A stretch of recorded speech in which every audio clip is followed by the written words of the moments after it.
स्वागत है आप सभी का हमारे इस चैनल पर। हमने जो हिंदी की श्रृंखला स्टार्ट की आज उसी के हम लोग आगे अध्ययन करेंगे। तो फिर समझते हैं बात को कि जो वर्णमाला हम लोगों ने पढ़ा था, जो वर्णमाला का आखिरी, फिर इसके बाद हम लोग व्याकरण ही पढ़ेंगे, हिंदी में व्याकरण ही। तो इसमें वर्णमाला को हम लोगों ने उच्चारण के आधार पर, इन सब चीज़ों के आधार पर पढ़ लिया था। आज उसी में दो और बचे हैं वर्णमाला में ही। तो जो व्यंजन होते हैं, अगर हम जब बोलते हैं तो अगर कंपन के आधार पर दो प्रकार से बांटा गया है। कंपन यानी कि जब हम वर्णमाला को बोलते हैं हिंदी में, तो जो हमारे मुंह में कंपन उत्पन्न होता है, उस कंपन के आधार पर हम लोग दो प्रकार से बांट के पढ़ते हैं, अघोष और सघोष।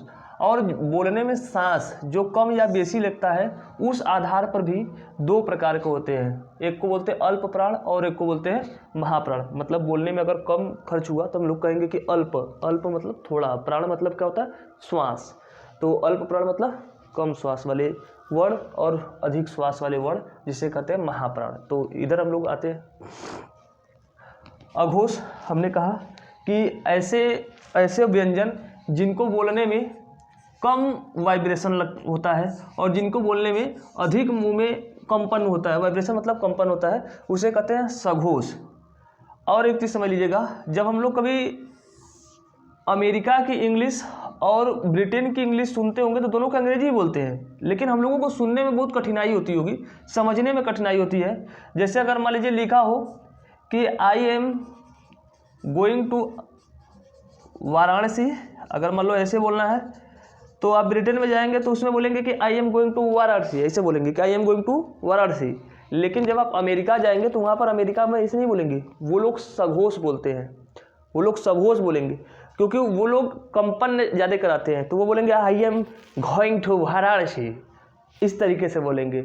अमेरिकन जो इंग्लिश होता है वो सघोष वाला होता है। वो लोग जब बोलेंगे, तो आप लोगों ने कभी सुना होगा ना कि हिया कमिंग फ्रॉम अमेरिका, हेलो, ऐसे जो बोलते हैं ना, वो सघोष बोलते हैं इंग्लिश।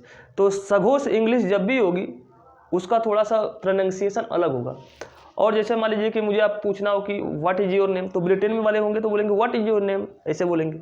लेकिन अमेरिकन वाले होंगे तो वो बोलेंगे व्हाट इज़ योर नेम, इस तरीके से, जो बड़े भारी शब्दों में बोलते हैं। तो सघोष जब भी बोला जाता है तो हाई वाइब्रेशन के साथ बोला जाता है। हाई वाइब्रेशन यानी उच्च कंपन के साथ बोला जाता है। तो इसी में उच्च वाइब्रेशन में कौन कौन आते हैं? जैसे मान लीजिए कि हमने लिखा क ख ग घ अंगा पूरा, क लिखा, ख लिखा, ग लिखा, घ लिखा और अंग लिखा। तो क, और देखिए हमने लिखा है ना कि वर्ग का पहला दूसरा वर्ण जो होता है वो क्या होगा, अघोष होगा। यानी क और ख जब हम बोलेंगे इसमें ज़्यादा प्रेशर नहीं लगाएंगे, तो ज़्यादा प्रेशर नहीं लगाएंगे। लेकिन जब ग घ अंग, ये जो ग घ अंग होंगे ये क्या होंगे, सघोष होंगे। क्या होंगे, सघोष होंगे। क ख क्या होंगे, अघोष।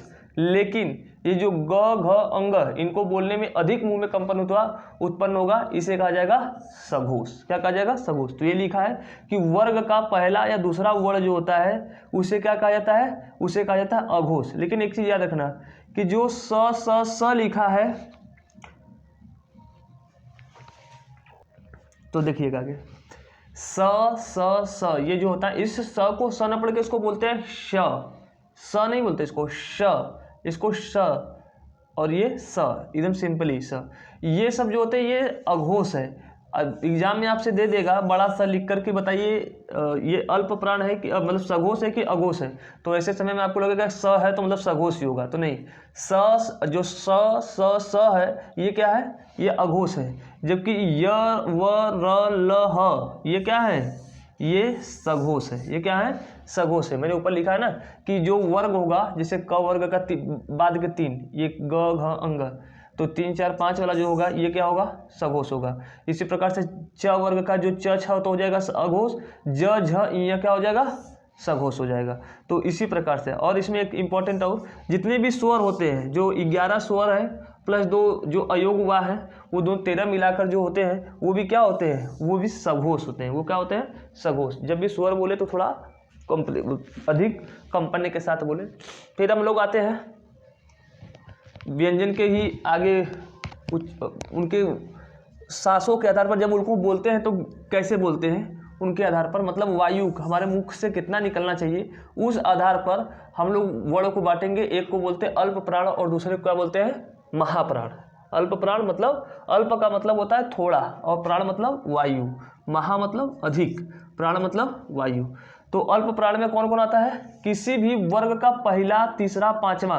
वहाँ देखिए अघोष से अघोष में था पहला, दूसरा और तीसरा, चौथा, पांचवा। यहाँ पे पहला, तीसरा, पांचवा। जैसे क वर्ग मान लीजिए लिखा हमने, फिर क, ख, ग, घ, अंग, ये 5 लिखा।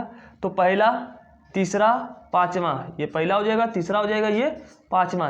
ये क्या कहलाएंगे? अल्प प्राण। इनको जब भी बोले तो अधिक सांस नहीं मुंह से जाना चाहिए। क, ग, अंग। और इसको जब भी बोलेंगे ख, घ, अधिक सांस आना चाहिए, अधिक सांस लगना चाहिए। तो जो अल्प प्राण होते हैं यानी ऐसे वर्ग के पहले, तीसरे, पांचवें जो वर्ण होते हैं, यानी किसी भी वर्ग का पहला, तीसरा और पांचवा जो वर्ण होता है उसे कहा जाता है अल्प प्राण। क्या कहा जाता है? अल्प प्राण। अब च वर्ग का कौन हो जाएगा? च, ज, इ अल्प प्राण हो जाएगा। जबकि छ और झ क्या हो जाएगा? महाप्राण हो जाएगा। इसी प्रकार और जो बचेंगे जो दूसरा और चौथा, ये दूसरा और चौथा क्या कहलाएंगे? महाप्राण। इनको जब भी बोलेंगे तो उसको उच्च वायु के साथ बोलना होगा। जैसे कि मान लीजिए कि आपको ट वर्ग का बोलना हो तो ठ और ढ, ठ और ढ वो क्या हो जाएंगे? महाप्राण। और ट, द और अड़ ये क्या हो जाएंगे? अल्प प्राण हो जाएंगे। तो पहला, तीसरा, पांचवा क्या हो जाएंगे? अल्प प्राण। और उसके बाद महाप्राण। इसके बाद मैंने पिछली कक्षा में ही खत्म कर दिया था अंतस्थ व्यंजन जो था कि य, व, र, ल जो होते हैं ये क्या होते हैं? अंतस्थ व्यंजन। जो व्यंजन 5 प्रकार से हमने बांटा था, स्पर्शी व्यंजन, फिर दूसरा था अंतस्थ व्यंजन और तीसरा था उष्म व्यंजन। तो उष्म में आता है श, जिसमें ऊष्मा मुंह से बाहर निकलती हो, श, फिर स, ह। ये जो उष्म व्यंजन है, य, व, र, ल ये जो होते हैं ये क्या होते हैं? अंतस्थ व्यंजन। तो ये उस क्लास में खत्म हो चुका था। तो आज हिंदी की वर्णमालाएं हम खत्म करते हैं। ठीक, ये यहाँ पर इसलिए लिखा था, ये जो अंतस्थ व्यंजन है य, व, र, ल ये जो नहीं, ये जो है अल्प प्राण है, य, व, र, ल। फिर उसके बाद उष्म में जो बड़ा स है, षटकोण स है, छोटा स फिर ह है, ये जो है क्या है? ये महाप्राण है, ये महाप्राण है। तो थोड़ा सा कंफ्यूजन था मुझे। फिर से देखिए, मैंने बताया कि पहला, तीसरा, पांचवा जो होता है ये क्या होता है? अल्प प्राण। दूसरा और चौथा क्या होता है? महाप्राण। अब देखेंगे अगर जब इसको पढ़ेंगे तो प, फ, ब, भ, म के बाद जो य, व, र, ल, इसमें देखेंगे चारों जो शुरुआत के चारों हैं ये चारों ही क्या हो जाते हैं? चारों ही अल्प प्राण बन जाते हैं। फिर उसके बाद स, ह जो आएगा ये चारों क्या हो जाएंगे? महाप्राण हो जाएंगे। तो यहाँ पर थोड़ा सा ध्यान देने वाली बात है, लिख करके जब क्रम से पढ़ लेंगे तो याद रहेगा आपको।